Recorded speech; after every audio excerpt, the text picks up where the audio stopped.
dorate ta. Iku tuku banget kok paling arek-arek. Tuku banget kok dari ini ngono ku.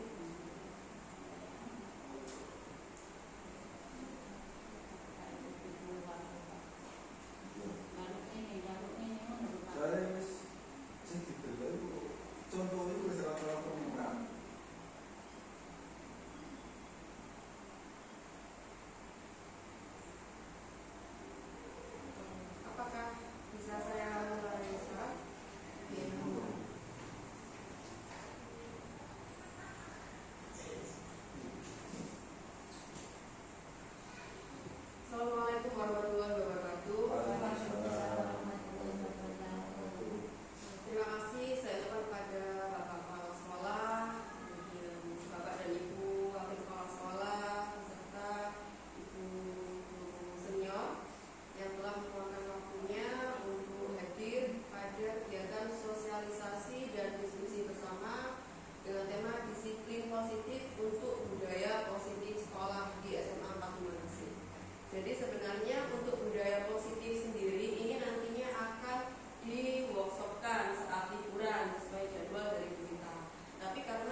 pada Ibu Rani ibunya.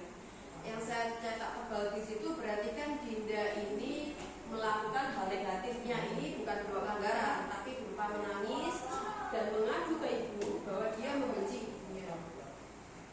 Nah, menurut Anda kebutuhan apa yang berusaha dipenuhi Dinda kalau jawaban Dinda pas ditanya ibunya ini seperti ini? Ketika ditanya Dinda kenapa kok menangis, ketika jawaban Dinda, ibu guru bilang aku tidak boleh bersenandung sewaktu mengerjakan tugas. Katanya kelas harus tenang, tidak ada suara, kan nggak seru jadinya.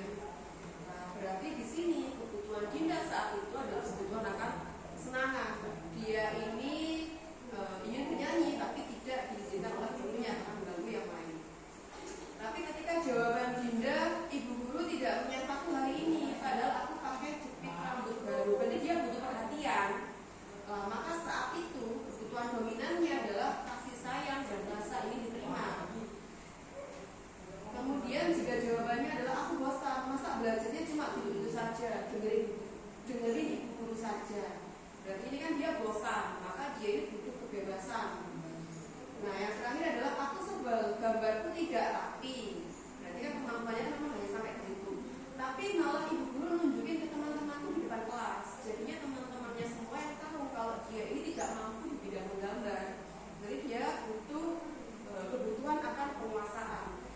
Jadi di sini maksudnya adalah ketika anak-anak melakukan sesuatu hal, kita harus bisa memahami kebutuhan mereka saat itu apa, karena ini akan mempengaruhi tindakan kita. Kalau misalkan jawaban Dinda adalah yang pertama, butuh akan kesenangan, mungkin tindakan kita keesokan harinya ketika bertemu dengan Dinda, mungkin kita bisa menyarankan agar Dinda ini melakukan kesenangannya dalam bentuk yang lain. Jadi sehingga tidak mengganggu teman yang lainnya. Tapi kalau memang kebutuhannya itu kasih sayang dan rasa terima, berarti mungkin keesokannya kita bisa lebih perhatian lagi ke Dinda, biar dia merasa tidak diperhatikan. Kemudian untuk kebebasan, berarti kita bisa memberikan cara belajar yang berbeda, yang sekiranya dia lebih banyak bergeraknya. Kemudian kalau penguasaan, tindakan kita mungkin bukan malah menunjukkan gambarnya Dinda ke teman-teman, tapi mungkin lebih ke mengajarkan dia bagaimana menggambarnya agar lebih rapi. Jadi kita perlu memahami kebutuhan anak-anak saat melakukan tindakan tertentu, karena ini nanti berpengaruh kepada tindakan kita ke mereka. Dengan mengetahui kebutuhan dasar seseorang, kita dapat memahami alasan dan tujuan seseorang melakukan sesuatu, termasuk saat ia melakukan pelanggaran. Tapi perlu digarisbawahi di sini bukan berarti kita memaklumi dan membenarkan apa yang dia lakukan, tapi biar kita ini memberi saran atau memberi perlakuan ke dia itu lebih tepat, karena sesuai dengan kebutuhan dasarnya. Dia alasannya dia melakukan pelanggaran adalah ini. Berarti kita kalau kita sudah tahu dan memahami, kita mengarahkannya pun akan lebih tepat sasaran. Nah, ini nanti rencana saya, Bapak Ibu Guru itu juga saya beri kuesioner. Saya tunjukkan ke Bapak Ibu sekalian. Jadi sekarang tidak perlu diisi ya, mungkin Bapak Ibu hanya melihat untuk meninjau kuesionernya seperti ini isinya. Jadi sepertinya tidak akan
dia hobi belanja untuk memenuhi kebutuhan kesenangan itu, kemudian mungkin dia mengusir teman-temannya juga untuk memenuhi kebutuhan akan kesenangan itu. Nah, ketika kita tahu kebutuhan dasarnya adalah kesenangan dan dia melakukan sampai melakukan pelanggaran untuk memenuhi kebutuhan itu, mungkin kita bisa mengarahkan agar dia ini mencari cara kesenangan yang lain biar tidak sampai ke kesenangan lain.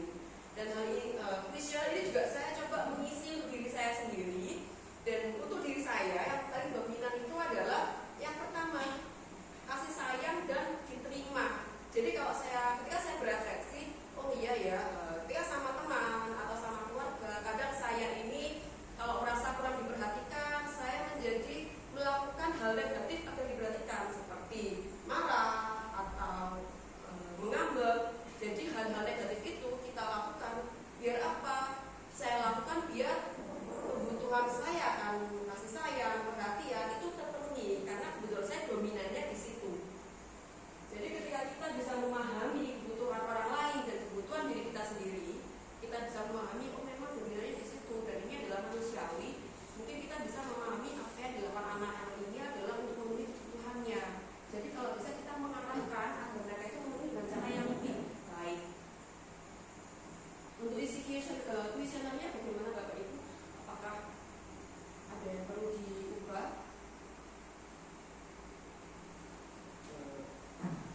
Sebenarnya saya bilang, berarti ini kan kriterianya tadi itu ya sudah dikeluarkan 1 sampai 10. Iya, jadi memang itu masuk pertanyaan sudah merujuk ke jawaban masing-masing. Dan bagian cara penilaiannya Jelas, ya, memang sudah ada jelas. Dan itu memang nanti saya bagikan ke teman-teman guru semua itu tujuannya ya memang kita merefleksi diri agar kita memahami kebutuhan diri kita sendiri dulu, baru kita bisa memahami kebutuhan murid-murid. Nah, itu untuk kebutuhan dasar yang perlu kita pahami. Sekarang adalah teori motivasi perilaku manusia. Ada seseorang ini melakukan sesuatu, terutama ini arahnya ke mematuhi tata tertib yang berlaku ya. Yang pertama adalah untuk menghindari ketidaknyamanan yang dapat berupa hukuman. Biasanya ini tipe orang yang mencari aman, biar tidak dihukum maka saya harus melakukan ini. Kemudian yang kedua adalah untuk mendapatkan imbalan atau penghargaan atau pujian dari orang lain, dari institusi, sekolah, tempat bekerja. Nah, ini setiap hal yang dilakukan didasari apa yang akan saya dapatkan jika saya melakukannya. Kedua, motivasi ini sifatnya adalah eksternal. Sedangkan yang ketiga, ini seorang itu melakukan sesuatu untuk menghargai dirinya sendiri. Jadi karena dia memegang nilai tertentu, dia ingin menghargai dirinya sendiri agar bisa menjadi orang yang dia impikan, maka dia melakukan hal tersebut. Kalau yang terakhir ini adalah motivasi internal karena berasal dari dirinya sendiri. Untuk dua motivasi eksternal yang awal, hukuman dan penghargaan, ini kenapa tidak sesuai lagi dengan saat ini ya? Karena setelah dianalisis, hukuman dan penghargaan ini adalah cara mengontrol perilaku yang sebenarnya menghancurkan potensi. Tidak efektif untuk jangka waktu yang panjang ya. Karena kalau kita lihat sehari-hari hukuman, terutama ya sekarang anak melanggar, dihukum, besok masih terjadi lagi, besok masih terjadi lagi. Lama-kelamaan itu akan menjadi budaya karena sudah terbiasa. Jadi hukumannya itu sudah terbiasa dilakukan. Kemudian mengurangi motivasi internal. Selanjutnya adalah hukuman itu bersifat menyakitkan atau membuat tidak nyaman. Kemudian penghargaan, sudah penghargaan sendiri ya. Penghargaan ini dapat merusak hubungan, apalagi kalau terjadi persaingan untuk mendapatkan penghargaan tersebut. Dan penghargaan itu juga dapat menurunkan kualitas serta kreativitas karena memang tidak semua murid manusia itu menyukai sistem penghargaan. Jadi kita bersama-sama perlu membentuk motivasi internal dengan cara atau dengan jalan disiplin positif ini.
saya sudah memiliki motivasi internal untuk melakukan hal-hal yang sifatnya mematuhi aturan sekolah. Lah ketika seperti teguran, kemudian penghargaan itu tidak ada, apakah kita masih datang tepat waktu atau sudah tidak ingin lagi? Jadi ini di slide ini saya lebih ingin mengajak kita semua untuk berefleksi diri. Kemudian nilai-nilai kebajikan universal, karena tadi budaya positif tadi kan memegang nilai. Nah, nilai-nilai yang dimaksudkan di sini ini yang sifatnya universal, jadi tidak melihat suku bangsa, agama, jadi tidak melihat adanya perbedaan.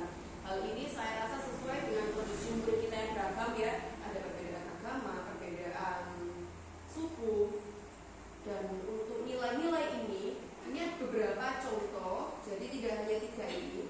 Jadi contoh mungkin yang sekarang karakter yang dibentukkan seperti profil belajar Pancasila itu bisa diambil, atau hal-hal yang umum seperti tadi kalau sekolah kita ini yang menonjolkan religius, kemudian seperti tanggung jawab, peduli, atau saling menghormati. Jadi nilai-nilai yang dimaksud yang mau diangkat itu adalah nilai-nilai yang universal, yang bersifat umum.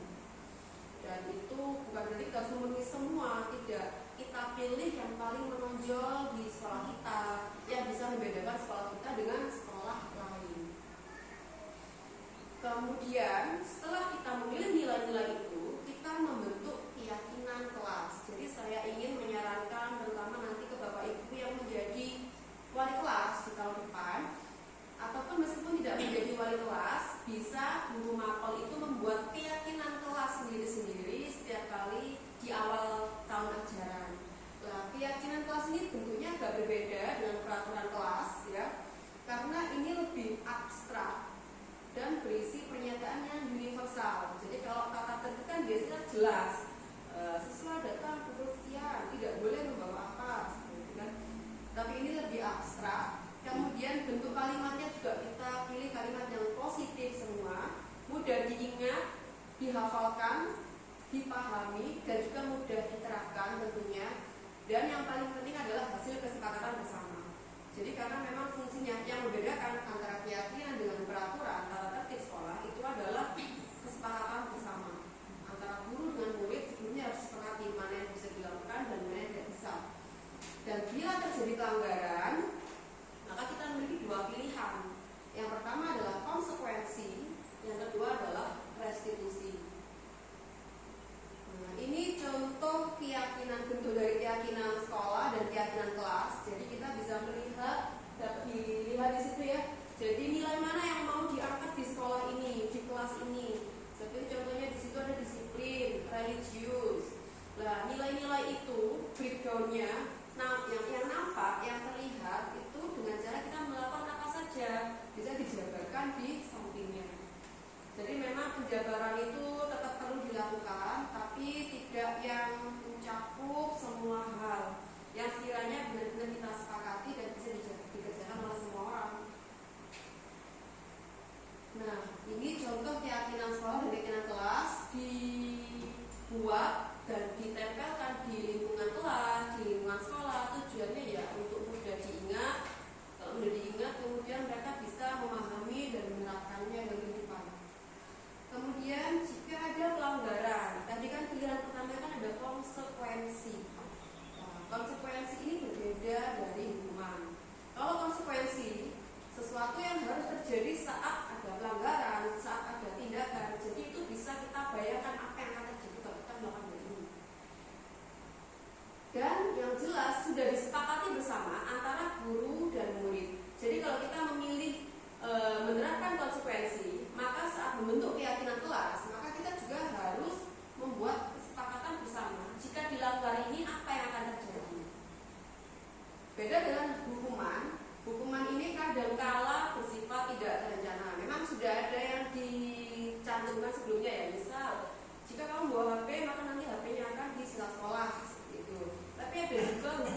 Menyakitkannya di sini untuk fisik ya seperti membuat merasa sakit, lelah, kemudian kalau psikis mungkin menjadi malu di depan teman-temannya.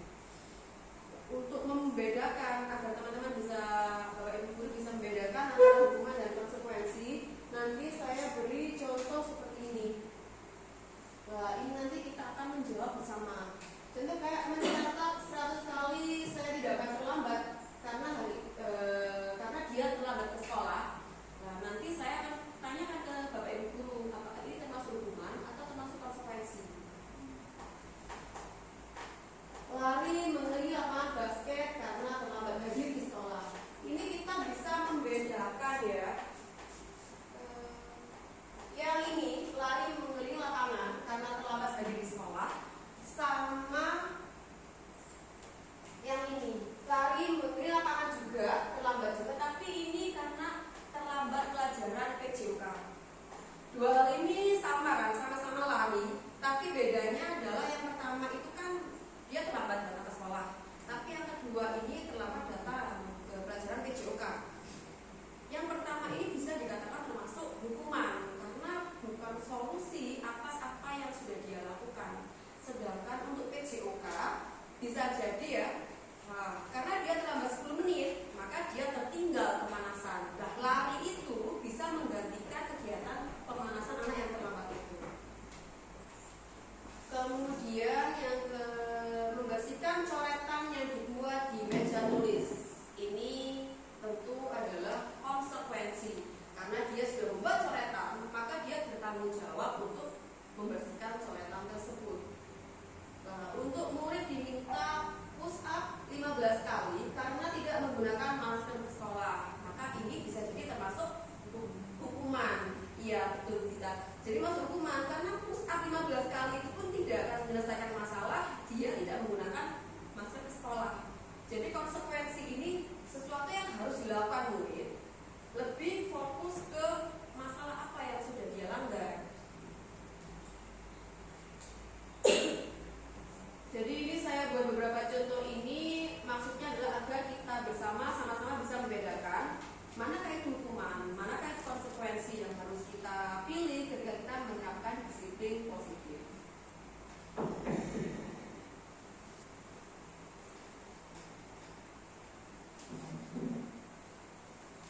Opsi selanjutnya selain konsekuensi adalah restitusi. Nah, kalau restitusi ini fokusnya adalah memperbaiki kesalahan. Jadi dia melakukan kesalahan apa, kemudian diperbaiki saat itu, dan dia ini bisa kembali ke kelompoknya. Jadi bisa kalau bersalah sama teman-temannya, ya dia bisa kembali lagi berkumpul dengan teman-temannya dengan karakter yang lebih kuat, karakter positif yang lebih kuat. Nah, kalau di restitusi ini mencari solusi yang kita lakukan ini lebih ke menuntun murid, membantu mereka, mengajarkan mereka untuk mencari solusi atas masalah mereka sendiri. Jadi kalau konsekuensi tadi kan kita yang membuat kesepakatan bersama. Kalau kamu melakukan pelanggaran A, maka harus melakukan konsekuensi B, dan itu atas dasar kesepakatan bersama. Kita bicarakan bersama sebelumnya.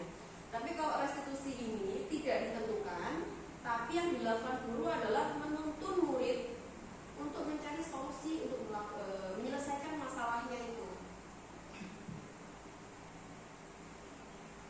Ciri-ciri dari restitusi ini bukan tujuannya untuk menebus kesalahan, tapi untuk belajar dari kesalahan. Jadi mungkin kita sebagai orang dewasa, ya, kalau kita berefleksi diri, dulu tentunya kita pernah melakukan kesalahan.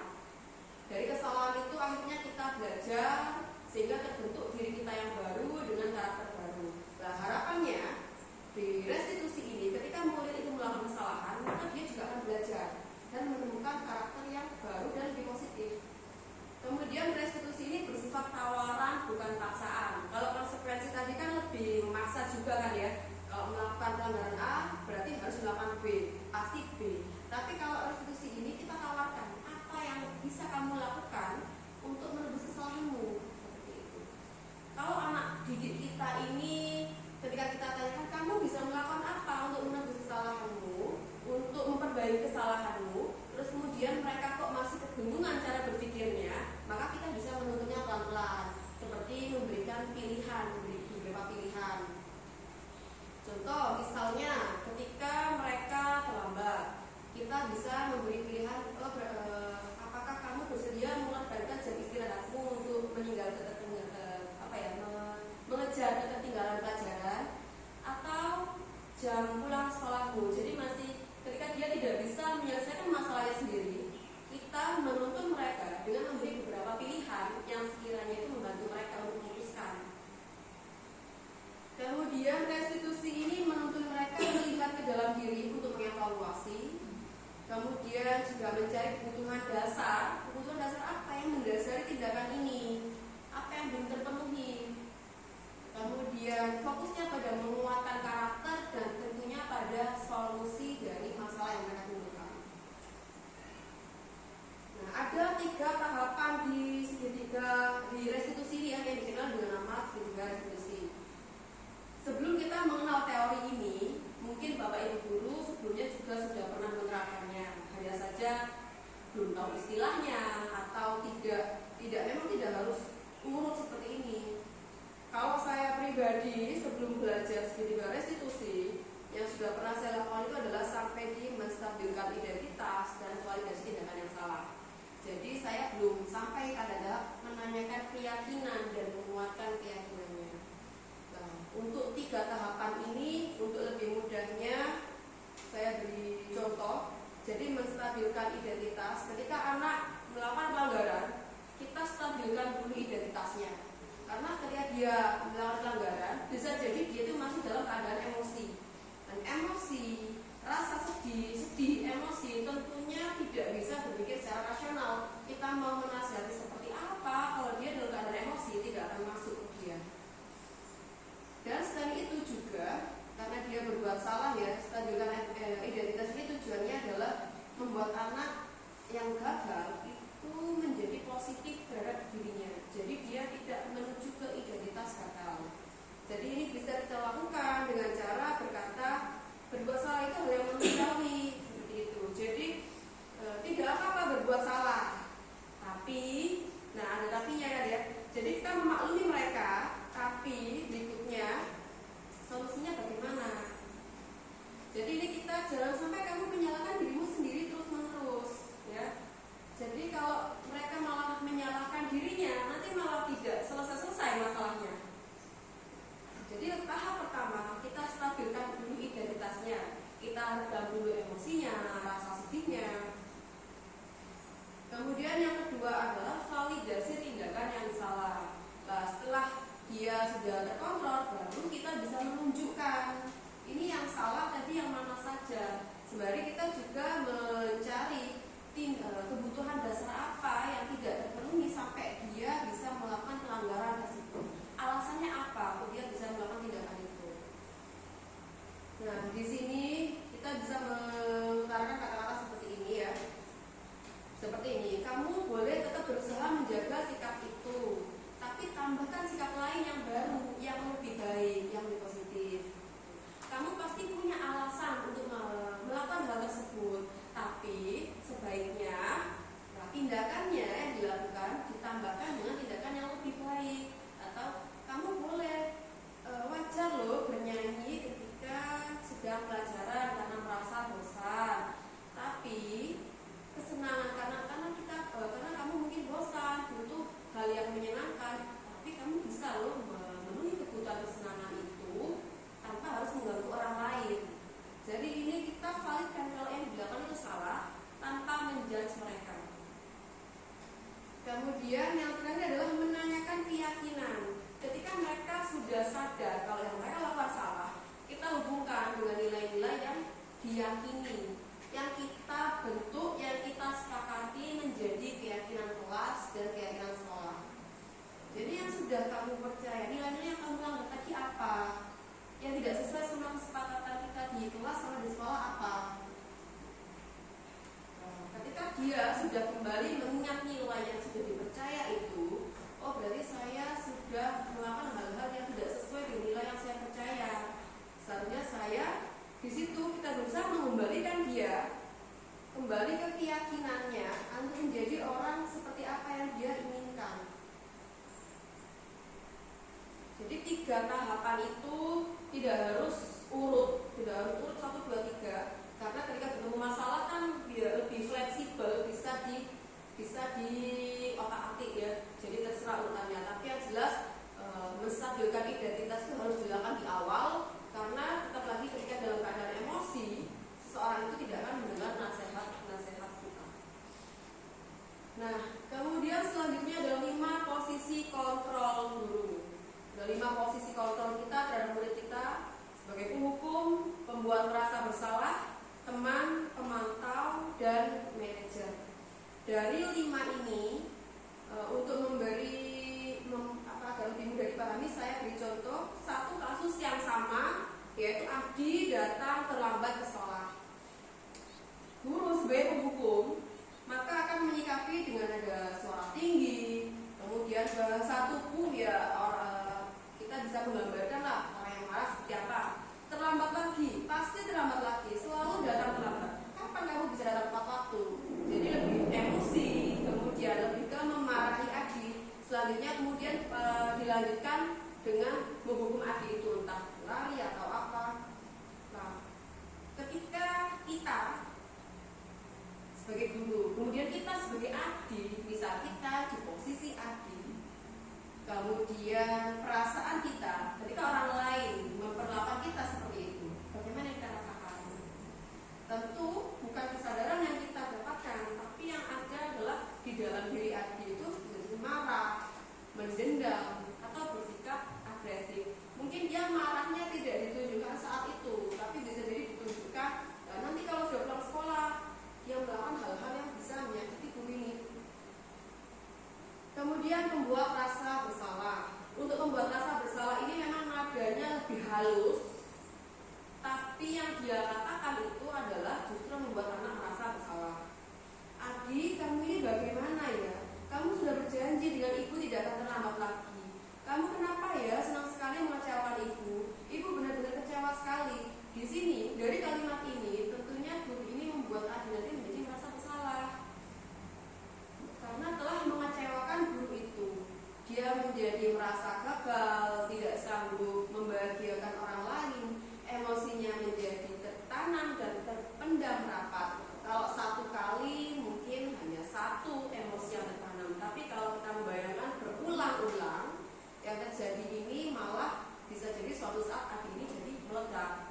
Karena beda, bahkan ini lebih parah dari penghukum ya. Kalau penghukum itu emosi anaknya itu langsung keluar, tapi kalau pembuat rasa bersalah ini emosinya itu akan terpendam, yang suatu saat bisa meledak suatu waktu. Dan ketika dia meledak, dia bisa menyakiti diri sendiri dan juga menyakiti orang lain. Kemudian sebagai teman ini dengan ada yang akrab, ramah, cuman di sini masih ada bercandaan antara guru dengan murid. Adi, ayolah, bagaimana sih kamu? Kemarin kamu sudah jadi ke bapak bukan? Kenapa terlambat lagi? Dan itu masih dengan menggunakan tertawa ringan. Ya sudah, tidak apa-apa, duduk dulu, nanti Pak Guru bantu kamu ini. Jadi ini Pak Gurunya ini memperlakukan Adi seperti temannya sendiri ya, mengingatkannya, tapi juga sambil tersenyum, tertawa. Memang positifnya adalah murid merasa senang dan akrab dengan guru. Tapi negatifnya, dia jadi tergantung sama guru tersebut. Jika dia ada masalah, dia bergantung sama guru itu, mengandalkan guru itu untuk membantu menyelesaikan masalahnya. Dan bisa jadi ketika disuruh, dia hanya mematuhi guru itu. Dengan guru lain, dia bisa jadi tidak mematuhinya. Jadi sisi negatifnya teman adalah di sini. Nah, ini untuk kita, terutama yang mengajar SMA, antara guru dengan siswa dengan terpaut usia yang tidak terlalu jauh. Posisi kontrol sebagai teman ini rawan disalahartikan. Kita maksudnya seperti ini, tapi bisa jadi murid ini menangkapnya hal yang lain. Kemudian posisi kontrol tempat adalah sebagai pemantau. Di sini dengan ada data, bahasa formal seperti guru biasanya. Pemantau ini, Adi tahukah kamu jam berapa kita mulai? Jadi mengingatkan Adi peraturannya yang berlaku ya, jam 7 misal. Oh berarti kamu terlambat 15 menit. Mengingatkan bahwa dia berbuat salah. Apakah kamu sudah mengerti konsekuensi yang harus dilakukan bila terlambat? Paham Pak, saya harus tinggal kelas saat jam istirahat nanti dan mengerjakan tugas ketinggalan saya. Ya benar. Jadi nanti kamu harus tinggal kelas untuk menyelesaikan tugas. Saya tunggu. Di sini posisi pemantau ini lebih formal, lebih menunjukkan jarak antara murid dengan guru, tapi juga tidak marah-marah, tidak dengan emosi. Posisi pemantau ini lebih cocok dengan konsekuensi. Jadi ketika kita menerapkan disiplin dengan konsekuensi, pemantau ini lebih ke mengingatkan murid apa yang sudah dia langgar, apa yang harus kamu lakukan sebagai konsekuensi dari pelanggaran kamu. Jadi guru ini memberitahu apa kesalahan murid, menuntut mereka menyadari apa kesalahannya dan konsekuensi apa yang harus dia lakukan karena sudah melakukan kesalahan itu. Dan yang terakhir adalah sebagai manajer. Nah, sebagai manajer ini kita harus lebih tulus, jadi lebih dekat ke murid, lebih mendekat ke murid, tapi tetap tidak bercanda ya, tidak dengan tertawa, karena memang saat itu murid melakukan kesalahan. Setelah guru ini mengingatkan murid apa kesalahannya, terlambat dan sudah terlambat, guru ini menanyakan, kira-kira bagaimana kamu akan memperbaiki masalah ini?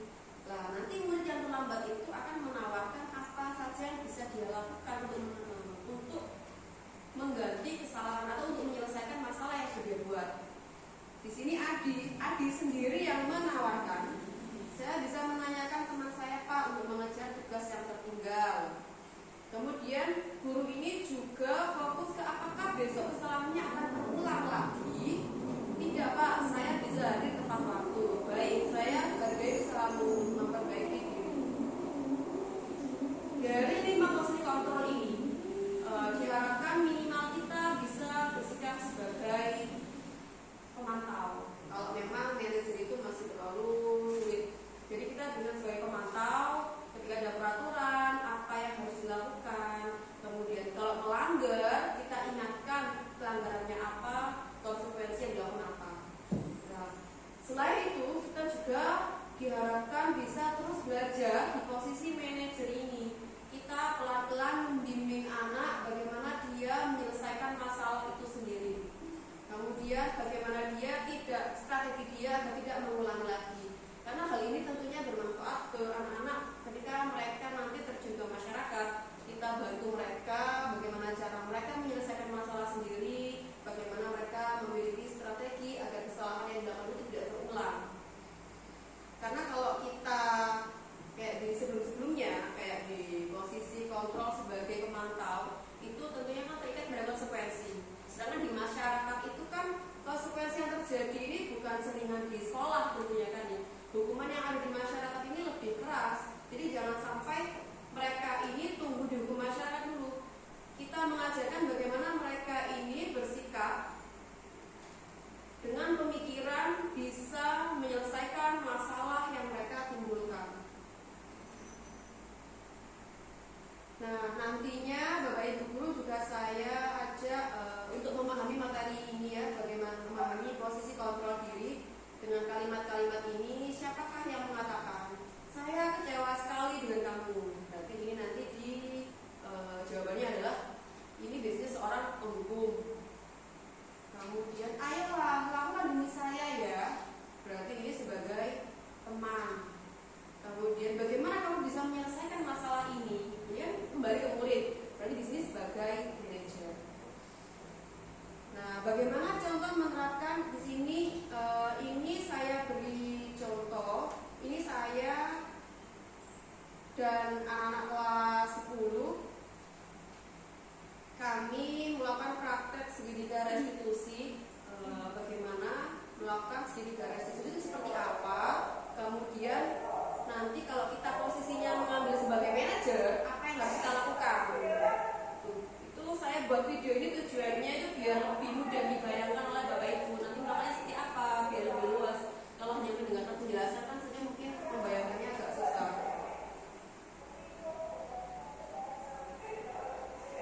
Jadi ini kasusnya adalah perundungan, pembulian, verbal bullying karena Vira ini memakai make up yang tebal. Jadi sebenarnya dua kesalahan untuk kasus ini sih ya, verbal bullying dan juga menggunakan make up yang tebal.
mari kita renungkan bersama, berada di posisi kontrol yang mana kita ini. Jadi setelah saya menyampaikan contoh-contoh posisi kontrol, kita tentu akan mengingat-ingat, masing-masing guru akan mengingat, oh ini yang saya lakukan, oh ini yang belum saya lakukan.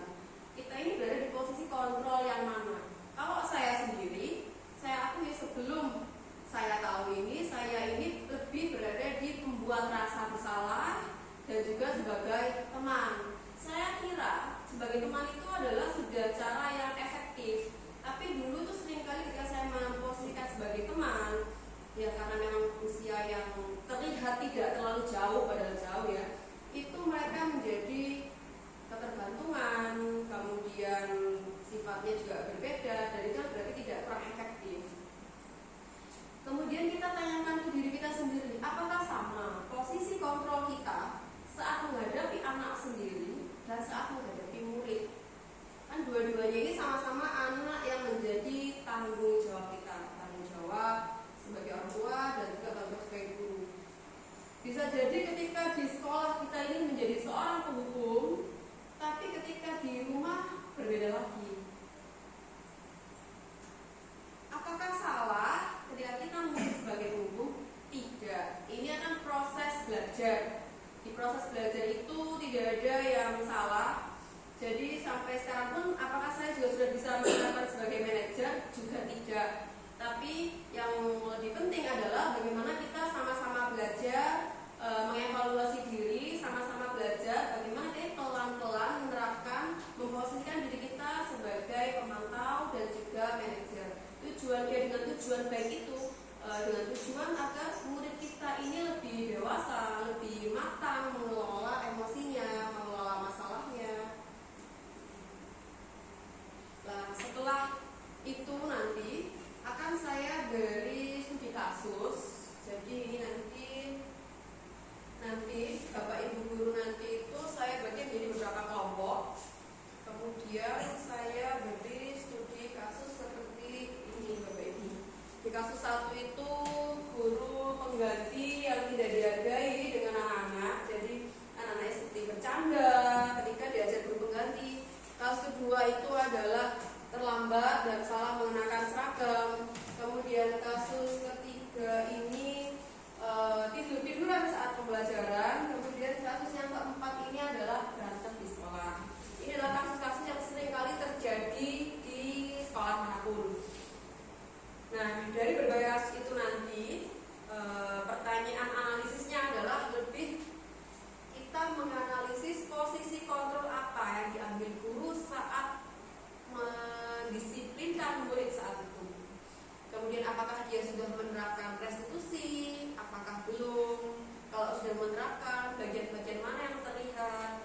Kemudian ketika seorang guru itu mengambil posisi sebagai penghukum atau sebagai pembuat rasa bersalah atau teman misalnya, maka ketika kita ubah posisinya menjadi manajer, kalimat seperti apa yang seharusnya dia katakan? Jadi studi kasus ini tujuannya adalah agar kita semua Bapak Ibu guru semakin memahami posisi kontrol ketika mendisiplinkan murid itu seperti apa, ada apa saja, kemudian bagaimana sih untuk menerapkan restitusi, kemudian bagaimana menawarkan solusi masalah ketika kita sebagai seorang manajer.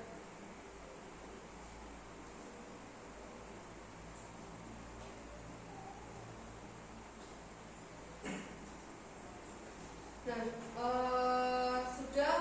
setelah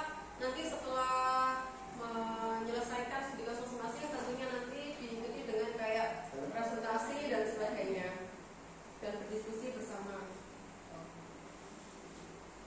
Jadi itu untuk materi disiplin positif dan budaya positif yang nantinya akan saya paparkan di workshop disiplin positif ini. Saya minta saran dari Bapak Ibu sekalian bagaimana materi ini nanti bisa diterima oleh semua pihak, agar tidak ada yang merasa disalahkan atau bagaimana, tidak. Tapi di sini kita sedang belajar bersama-sama. Saya memberi materi ini bukan berarti juga saya sudah menerapkannya. Saya juga masih sangat belajar dan masih terus banyak harus belajar bagaimana cara menerapkannya dengan baik agar bisa menciptakan disiplin positif itu tadi. Dan harapannya kalau memang disiplin positif ini bisa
kemudian mungkin nanti ketika disampaikan ke teman-teman, ini adalah salah satu bentuk pengingat kita bagaimana cara mendidik pada era saat ini.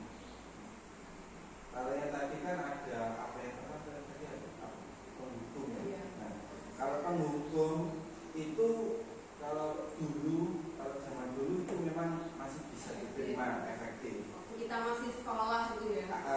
Kita merasa takut, tapi takutnya itu bukan karena apa? Takutnya kita itu sekolah tapi melanggar. Takutnya kita dulu kita takut, malah takut itu karena ketahuan ke guru. Iya. Takut kualat.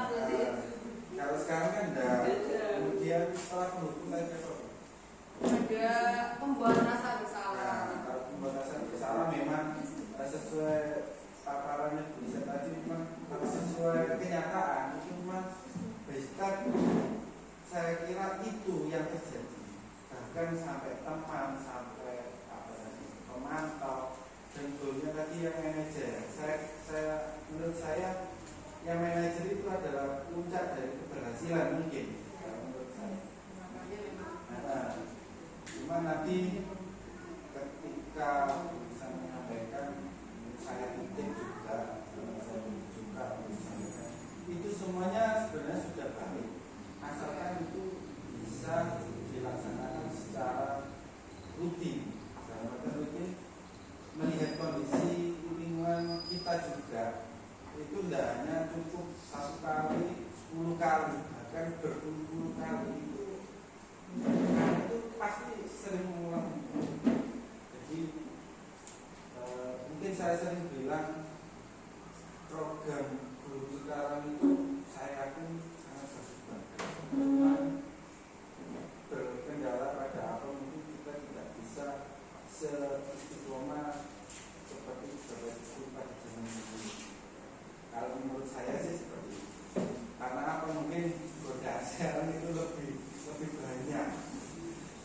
Jangan coba anak-anak kita aja loh sering menggunakan HP ya, meskipun hanya scroll terus berdiam sebentar aja, tapi nggak HP scroll itu ada yang bilang.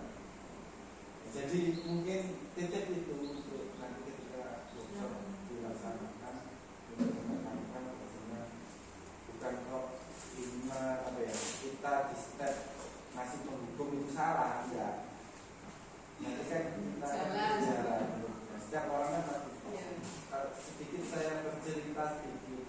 Awal saya itu dulu, saya masih ingat di sini itu sampai Cikrae kelas arah itu pakai sinilah. Jadi ya wis ngono, apa yang metu gak metu, ya suwe nak yo kita kepui, tapi jangan sing protes. Karena apa? Belum saya iskuman ini itu ya dengan gak korak dendam menunda. Jadi tapi kalau saya protes, karena dari protes itu ya bagus kayak itu kan. Nah, lambat laun, mungkin itu yang saya rasakan. Apa ya? Mungkin perkembangan juga. Jadi penjelasannya Bu Lisa tadi juga itu sangat bagus sekali menurut saya. Karena apa? Menurut saya itu mengalami dari mulai penghukum sampai teman. Entah saya itu sekarang di fase mana tidak tahu. Karena apa? Karena yang bisa menilaikan orang lain. Jadi itu bisa bagus sekali. Saya berharap nanti juga ketika penyampaian di workshop kita juga bisa berkenan. Karena apa, kalau kita menyampaikan ini, insya Allah setelah ini juga akan menjadi apa ya? Enak ya. Ini sambil contohnya itu mungkin dari Bapak Ibu guru yang lain ada tambahan. Iya, silakan menjawab. Ya, terima kasih atas waktunya. Saya juga sangat berterima kasih sekali. Alhamdulillah sekali karena hari ini saya termasuk orang yang bisa mendengarkan, menyaksikan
cara bertanya seperti itu relevan untuk anak-anak usia SMA. Karena menurut saya, ketika anak SMA kita tanyai, kita adakan pendekatan dengan cara pertanyaan, mereka akan banyak sekali miskom antara apa yang di hati dengan apa yang menjadi jawaban mereka. Karena mereka alibinya sudah sangat luar biasa seperti itu. Nah, itu yang pertama. Iya. Kemudian yang kedua tentang guru menerapkan dirinya sebagai apa? Apakah dia bisa memposisikan dirinya sebagai seorang manajer, sebagai seorang si pembuat kesalahan, tadi kata-katanya seperti apa, pokoknya seperti itu, atau sebagai pemantau. Ini yang jadi pertanyaan saya, apakah teori ini juga masuk untuk di setiap jenjang pendidikan? Misalnya ketika kita mengajar di PAUD, bisakah seorang guru memposisikan dirinya sebagai seorang manajer, atau hanya sebagai si pembuat kesalahan, atau sebagai teman? Seperti itu juga harus disesuaikan, karena usia dan kebutuhan masing-masing siswa tentunya berbeda-beda. Seperti itu, bisa. Terima kasih. Ya, terima kasih Bapak untuk sarannya. Jadi memang berarti nanti untuk workshop nanti mungkin studi kasusnya akan saya benahi yang lebih sesuai dengan untuk studi kasus yang terjadi pada anak usia SMA. Karena kita masuk SMA, mungkin biar Bapak Ibu yang lain juga membayangkannya itu juga biar lebih real ya. Untuk yang teori ini tuh ini berlaku untuk semua jenjang. Cuman ya memang caranya ketika kita sebagai manajer dari anak SMA dan ketika kita sebagai manajer dari anak PAUD, tentu yang kita lakukan cara manajerial mereka berbeda. Tapi intinya sama. Kita sama-sama menuntut sama ya. Iya, yang dilakukan untuk manajemen fokusnya kan menuntun anak-anak menemukan solusi. Yang dilakukan sama, tetap menuntun mereka menemukan solusi. Cuman ya mungkin kalau PAUD lebih halus, kemudian menuntunnya juga lebih banyak gitu. Kalau SMA nanti tingkat porsi menuntunnya itu yang kita tanya. Dan materi ini itu disiplin positif ini tuh memang dirasa sesuai dengan kodrat zaman saat ini, di mana anak-anak ini lebih cepat, mereka tinggal di dunia yang lebih cepat, lebih transparan, lebih banyak pengetahuan. Dan kemudian mereka juga bisa melihat seperti apa kehidupan di negara lain. Mereka bisa mencontoh, mungkin yang mereka contoh kebetulan saat itu kehidupan yang berbeda dengan budaya berlaku di sini. Kemudian mereka meniru dan melakukannya di sini. Akibatnya kalau kita langsung marah begitu saja, menghukum begitu saja, itu juga tidak relevan. Disiplin positif ini menurut saya lebih ke meningkatkan komunikasi sebenarnya antara guru dengan murid. Cuman cara berkomunikasinya ini lebih diatur, bagaimana strateginya. Bapak Ibu guru juga tentunya di sekolah yang sudah ini pasti diterapkan itu bisa jadi tidak jauh berbeda dengan disiplin positif. Sudah berusaha ngobrol dari hati ke hati mungkin, tapi mungkin belum terstruktur dan juga belum sampai masuk ke struktur sekolah. Jadi mungkin hanya melakukannya di kelas saja, tapi ketika masuk ke sekolah, masuk ke sistem aturan sekolah sudah beda lagi yang diterapkan.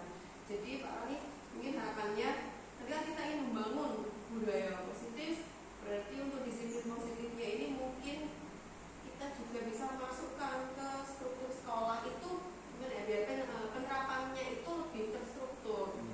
Jadi kita itu bersama-sama menerapkannya, tidak sendiri-sendiri, tapi sama-sama dan terstruktur. Terima kasih Bapak Ibu. Dan teori ini pun disiplin positif ini juga tidak hanya untuk murid ya, tentunya kita juga bisa menerapkannya ke anak-anak kita sendiri. Bagaimana ketika mereka berbuat salah, ketika mereka merajuk, merengek, saat ini kebutuhan mereka ini sebenarnya apa ya? Mungkin tidak bisa dikasih untuk anak kecil ya, tidak bisa kita kasih kuis seperti tadi.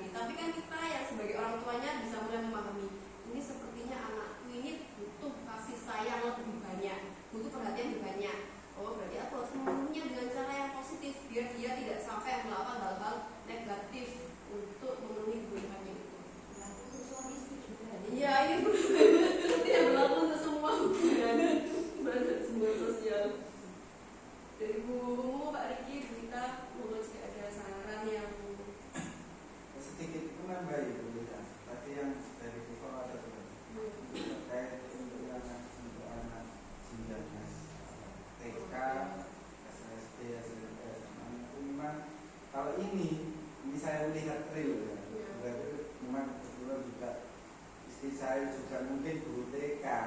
Ketika saya melihat, saya langsung melihat kegiatan belajar di TK, itu memang secara tidak langsung mereka itu menggunakan teori ini sebenarnya. Nah, jadi kalau ini di jenjang SMA kita ini tetap berbenah lagi, memang itu kembali lagi ke objeknya, ke anaknya. Jadi teori ini saya cuma menambahkan saja. Jadi tidak untuk hanya SMP, hanya SMA, hanya SD, enggak. Sebenarnya ini tuh dari mulai TK itu memang sudah dilakukan. Mungkin guru-guru TK itu belum mengerti, tadi kan belum bisa istilahnya ini kan apa namanya restitusi belum restitusi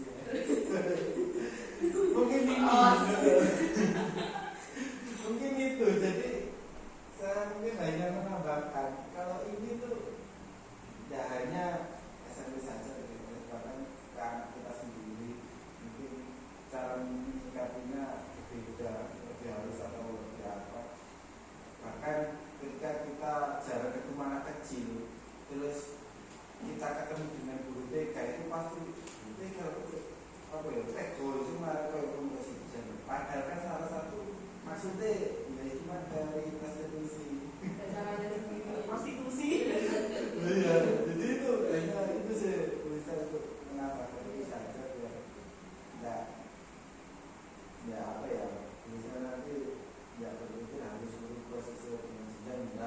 Tetap ini saja yang disampaikan, memang itu tadi ditekankan bahwa setiap intinya teori program itu kan saya yakin orang program ini baik, tapi itu dikembalikan ke diri kita mau melakukan atau tidak, melakukan dengan rutin atau tidak, intinya itu aja. Terima kasih.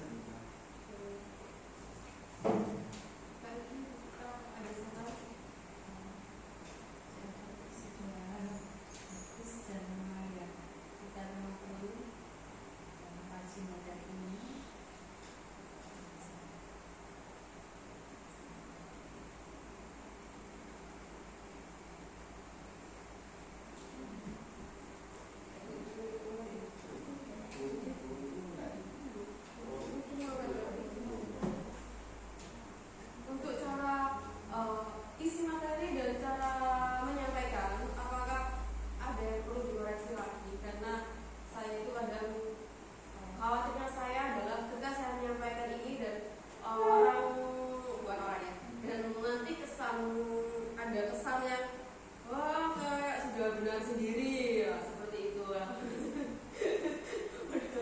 Sebenarnya tidak, sama saja. Saya menyampaikan hanya karena saya tahu lebih dulu. Untuk proses penerapannya ya kita semua sama-sama sudah dalam proses belajar.